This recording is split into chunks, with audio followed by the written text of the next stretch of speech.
Welcome back to the Library of Awakening.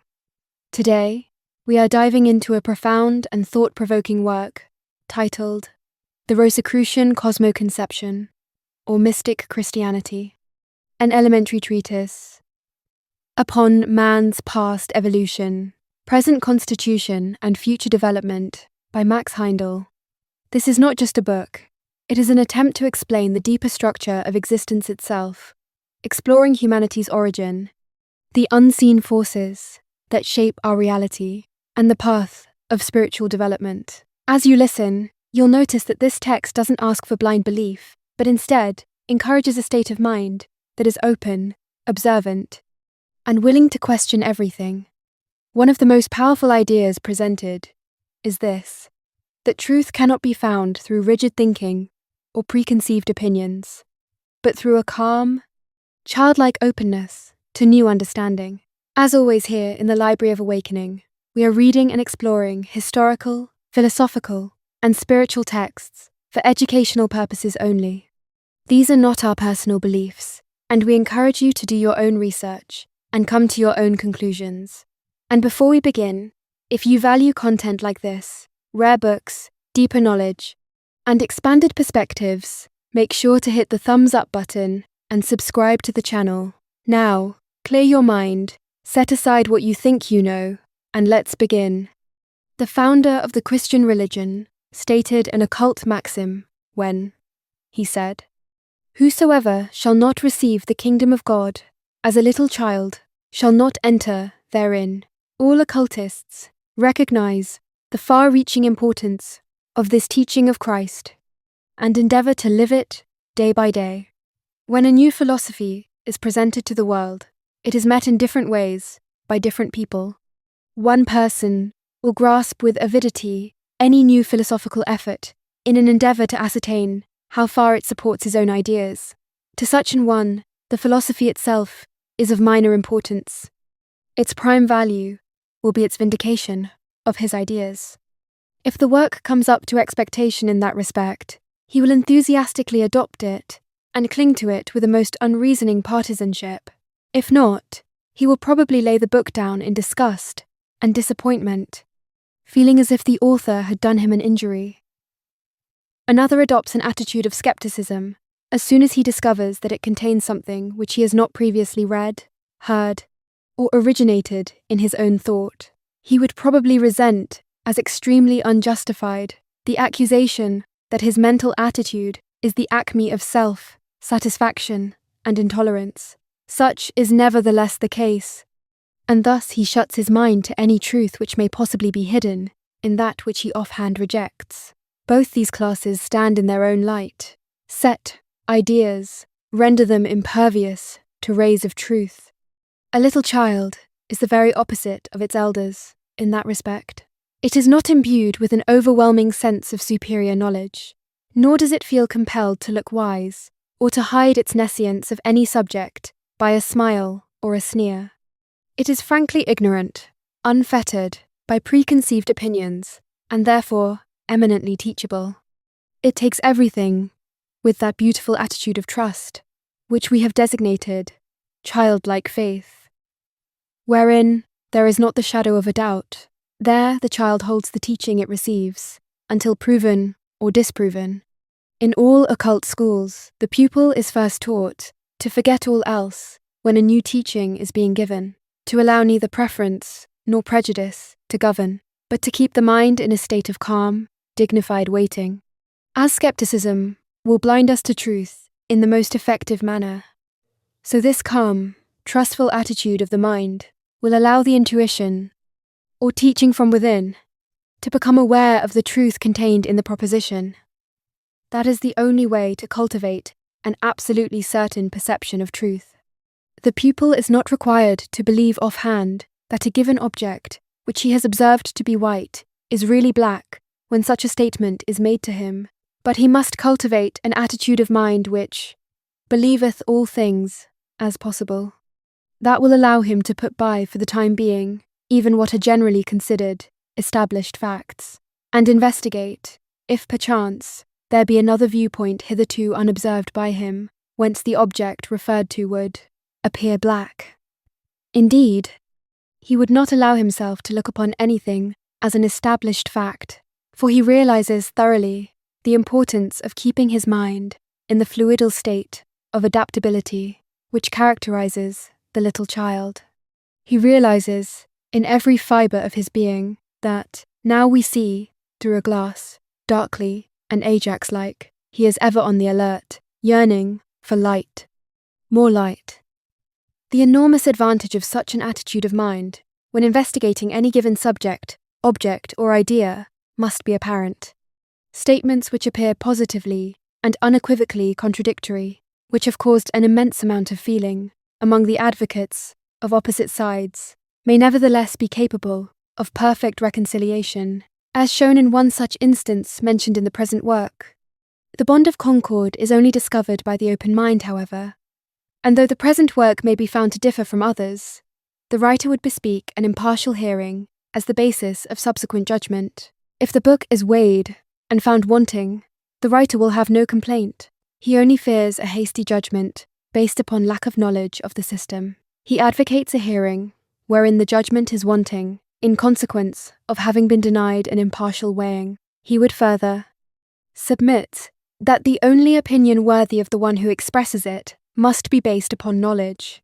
As a further reason for care in judgment, we suggest that to many it is exceedingly difficult to retract a hastily expressed opinion.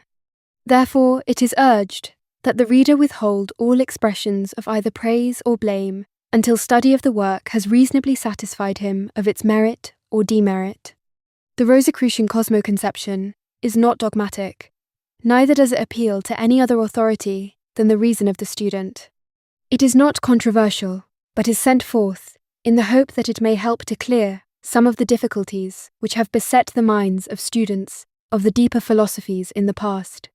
In order to avoid serious misunderstanding, it should be firmly impressed upon the mind of the student, however, that there is no infallible revelation of this complicated subject, which includes everything under the sun and above it also. An infallible exposition would predicate omniscience upon the part of the writer, and even the elder brothers tell us that they are sometimes at fault in their judgment, so a book which shall say the last word on the world mystery is out of the question. And the writer of the present work does not pretend to give aught but the most elementary teachings of the Rosicrucians. The Rosicrucian Brotherhood has the most far-reaching, the most logical conception of the world mystery of which the writer has gained any knowledge during the many years he has devoted exclusively to the study of this subject. So far as he has been able to investigate, their teachings have been found in accordance with facts, as he knows them. Yet he is convinced that the Rosicrucian Cosmo-Conception is far from being the last word on the subject, that as we advance, greater vistas of truth will open to us and make clear many things which we now see through a glass, darkly. At the same time, he firmly believes that all other philosophies of the future will follow the same main lines, for they appear to be absolutely true. In view of the foregoing, it will be plain that this book is not considered by the writer as the alpha and omega, the ultimate of occult knowledge, and even though it is entitled The Rosicrucian Cosmo-Conception, the writer desires to strongly emphasize that it is not to be understood as a faith once for all delivered to the Rosicrucians by the Pardistid, founder of the order, or by any other individual. It is emphatically stated that this work embodies only the writer's understanding of the Rosicrucian teachings concerning the world mystery, strengthened by his personal investigations of the inner worlds, the antenatal and post-mortem states of man. The responsibility upon one who wittingly or unwittingly leads others astray is clearly realized by the writer, and he wishes to guard as far as possible against that contingency, and also to guard others against going wrong inadvertently. What is said in this work is to be accepted or rejected by the reader according to his own discretion. All care has been used in trying to make plain the teaching. Great pains have been taken to put it into words that shall be easily understood. For that reason, only one term has been used throughout to convey each idea. The same word will have the same meaning wherever used. When any word descriptive of an idea is first used, the clearest definition possible to the writer is given, None but English terms, and the simplest language, have been used. The writer has tried to give exact and definite descriptions of the subject under consideration as possible, to eliminate all ambiguity and to make everything clear. How far he has succeeded must be left to the student to judge, but having used every possible means to convey the teaching, he feels obliged to guard also against the possibility of this work being taken as a verbatim statement of the Rosicrucian teachings. Neglect of this precaution might give underweight to this work in the minds of some students. That would not be fair to the Brotherhood, nor to the reader. It would tend to throw the responsibility upon the Brotherhood for the mistakes which must occur in this, as in all other human works. Hence, the above warning.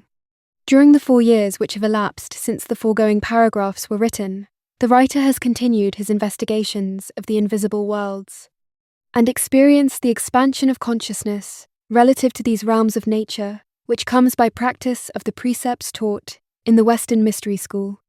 Others also who have followed the method of soul unfoldment there, in described as particularly suited to the Western peoples, have likewise been enabled to verify, for themselves, many things here taught.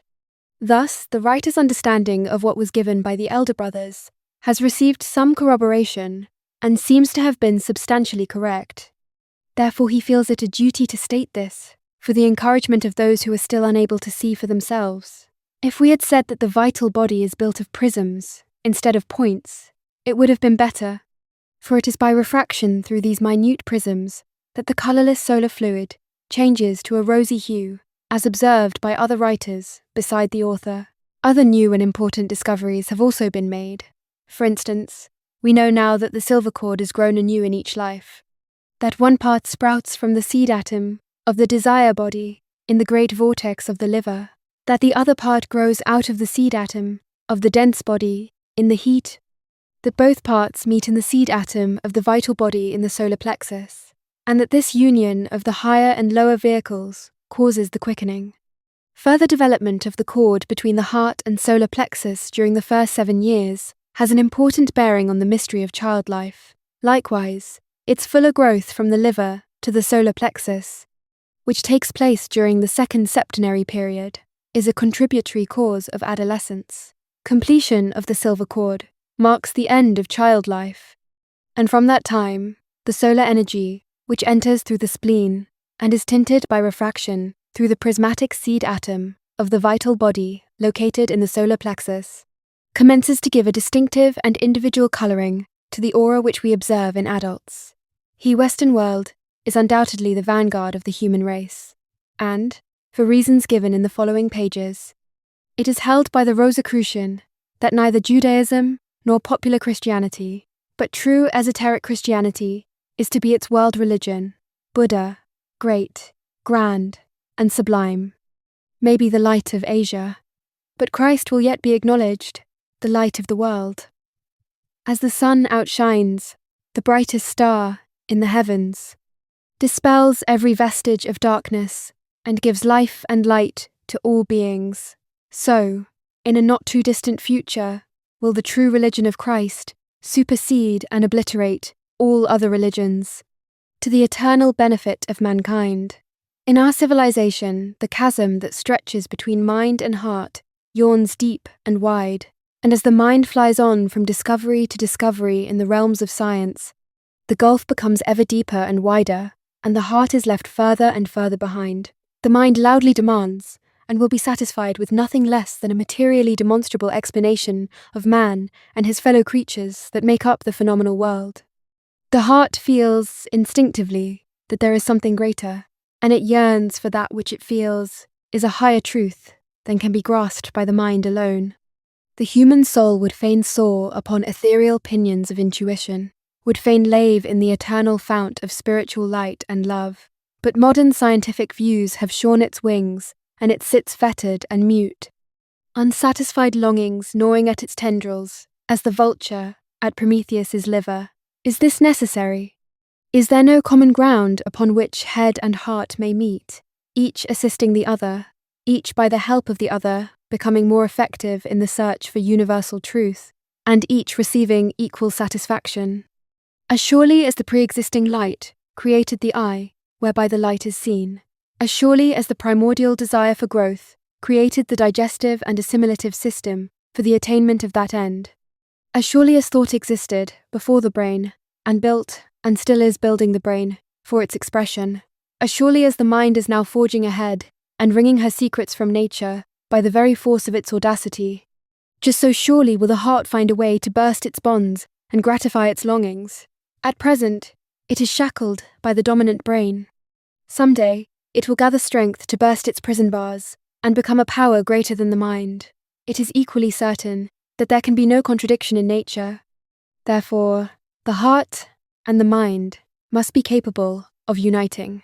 To indicate this common ground is precisely the purpose of this book. To show where and how the mind, helped by the intuition of the heart, can probe more deeply into the mysteries of being than either could do alone, where the heart, by union with the mind, can be kept from going astray, where each can have full scope for action, neither doing violence to the other, and where both mind and heart can be satisfied.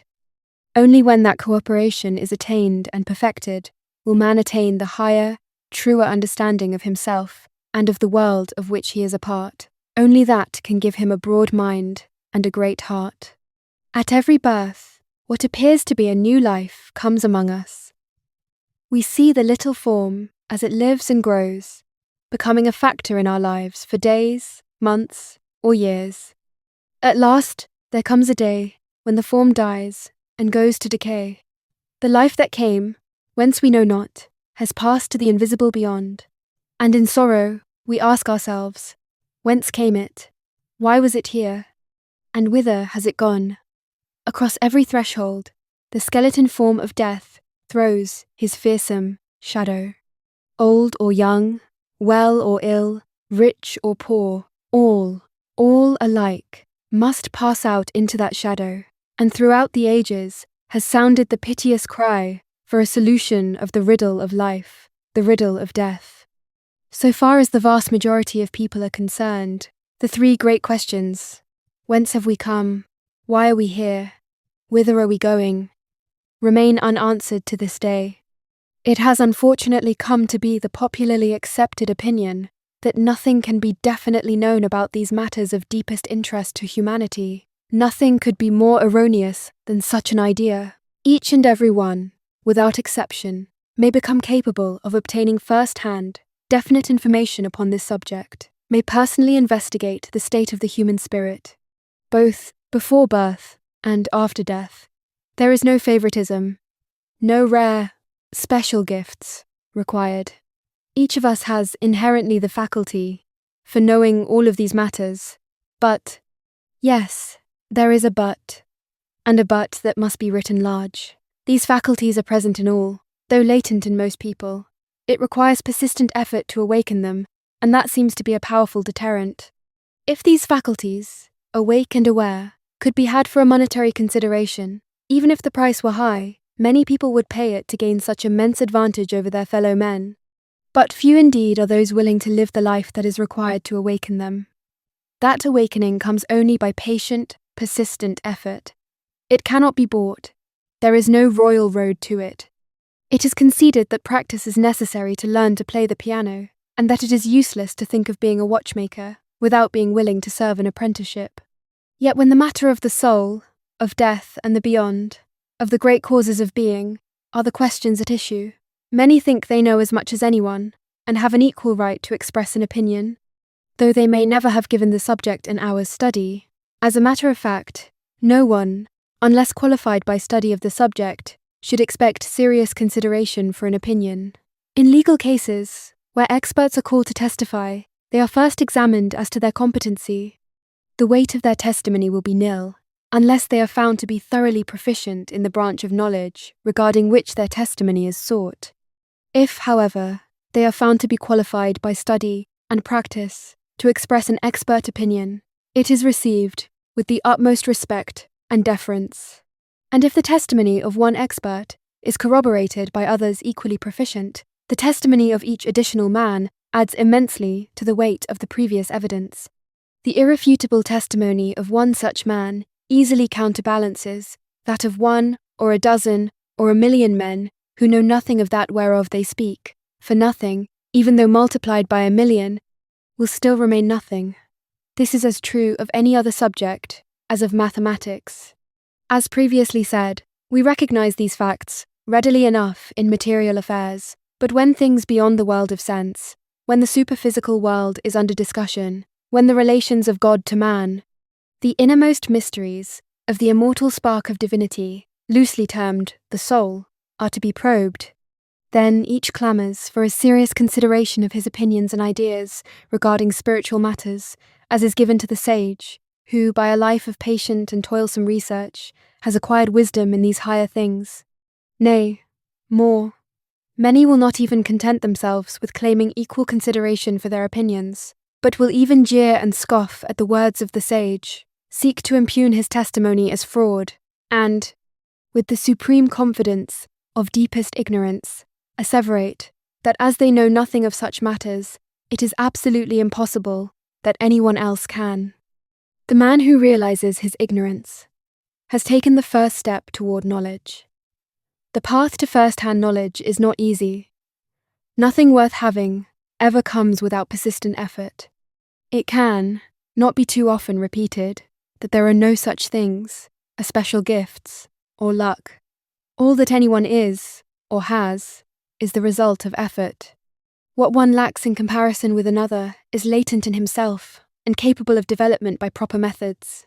If the reader, having grasped this idea thoroughly, should ask what he must do to obtain this first-hand knowledge, the following story may serve to impress the idea, which is the central one in occultism. A young man came to a sage one day and asked, "Sire, what must I do to become wise?" The sage vouchsafed no answer. The youth, after repeating his question a number of times, with a like result, at last left him, to return the next day with the same question. Again no answer was given, and the youth returned on the third day, still repeating his question, "Sire, what must I do to become wise?" Finally the sage turned and went down to a nearby river. He entered the water, bidding the youth follow him. Upon arriving at a sufficient depth, the sage took the young man by the shoulders and held him under the water, despite his struggles to free himself. At last, however, he released him, and when the youth had regained his breath, the sage questioned him, "Son, when you were under the water, what did you most desire?" The youth answered, without hesitation, "Air, air. I wanted air. Would you not rather have had riches, pleasure, power, or love, my son?" "Did you not think of any of these?" queried the sage. "No, sire. I wanted air, and thought only of air," came the instant response. "Then," said the sage, "to become wise, you must desire wisdom with as great intensity as you just now desired air. You must struggle for it, to the exclusion of every other aim in life. It must be your one and only aspiration, by day and by night. If you seek wisdom with that fervour, my son, you will surely become wise. That is the first and central requisite. The aspirant to cult knowledge must possess an unswerving desire, a burning thirst for knowledge, a zeal that allows no obstacle to conquer it. But the supreme motive for seeking this occult knowledge must be an ardent desire to benefit humanity, entirely disregarding self in order to work for others. Unless prompted by that motive, occult knowledge is dangerous. Without possessing these qualifications, especially the latter, in some measure, any attempt to tread the arduous path of occultism would be a hazardous undertaking. Another prerequisite to this first-hand knowledge, however, is the study of occultism at second hand. Certain occult powers are necessary for the first-hand investigation of matters connected with the prenatal and post-mortem states of man, but no one need despair of acquiring information about these conditions because of undeveloped occult powers. As a man may know about Africa, either by going there personally or by reading descriptions written by travellers who have been there, so may he visit the superphysical realms, if he will but qualify himself therefore. Or he may learn what others who have so qualified themselves report as a result of their investigations. Christ said, "The truth shall make you free." But truth is not found once and forever. Truth is eternal, and the quest for truth must also be eternal. Occultism knows of no faith, once for all, delivered. There are certain basic truths which remain, but which may be looked at from many sides, each giving a different view, which complements the previous ones. Therefore, so far as we can see at present, there is no such achievement possible as arriving at the ultimate truth. Wherein this work differs from some philosophical works, the variations are caused by difference of viewpoint, and all respect is paid to the conclusions reached and the ideas set forth by other investigators. It is the earnest hope of the writer that the study of the following pages may help to make the students' ideas fuller and more rounded than they were before. Thank you for joining us today in the Library of Awakening. This reading from the Rosicrucian Cosmo-Conception, or Mystic Christianity, reminds us that the search for truth is not about choosing sides or clinging to fixed beliefs, but about cultivating a mind that remains open, adaptable, and willing to see beyond the surface. The deeper message here is simple, but powerful. True understanding comes not from certainty, but from the willingness to explore without bias. If you found value in this reading, take a moment to hit the thumbs up button and subscribe to the Library of Awakening. Your support helps us continue bringing you rare books, hidden knowledge, and deeper perspectives. We appreciate every one of you walking this path of knowledge with us.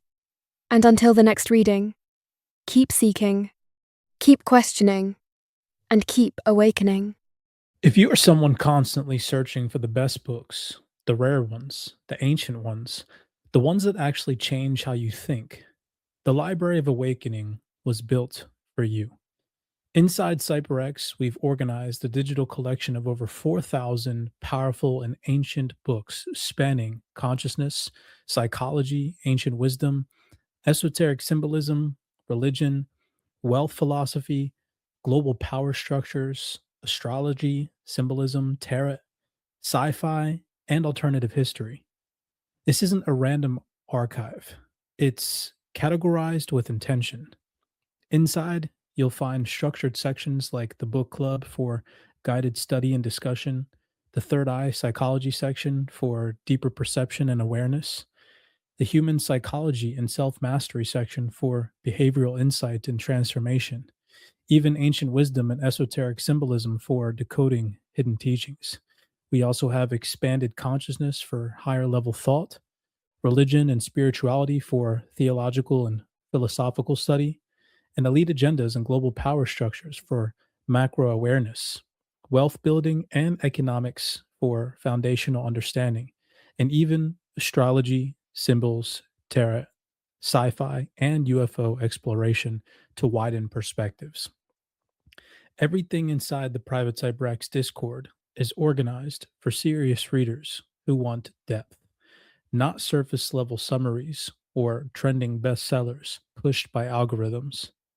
If you're tired of reading what everyone else is reading and you're ready to access books that truly expand awareness, challenge assumptions, and sharpen your thinking, this is where you'll find them. Digitized, structured, and studied inside a focused community of thinkers and like minded individuals. So, head over to cyberxtrading.com, try out the CyberX Discord for a month, and unlock the Library of Awakening. Dive into the collection, find the books that you've been searching for, and maybe even some ones you didn't even know existed. Welcome to the journey. May this space inspire you to ask questions, explore the unknown, and most importantly, to awaken. This is the Library of Awakening. I know some of the perspectives that I share may be as challenging for you as they once were for me. But isn't that the beauty of exploration? Every perspective, no matter how unconventional, has something valuable to contribute to it if it's shared. Knowledge is not absolute. It's a living, breathing phenomena, shaped and reshaped over time. The important thing is not always be right, but to always be curious. Explore freely, share boldly, and learn deeply. And don't rely solely on others to validate your discoveries. Stand firm in integrity, even in the face of criticism. Remember that growth always means embracing the humility to admit when we're wrong. Learning from our errors is not a setback, it's the very essence of our progress. So, welcome to the journey. May this space inspire you to ask questions, explore the unknown, and most importantly, to awaken. This is the Library of Awakening,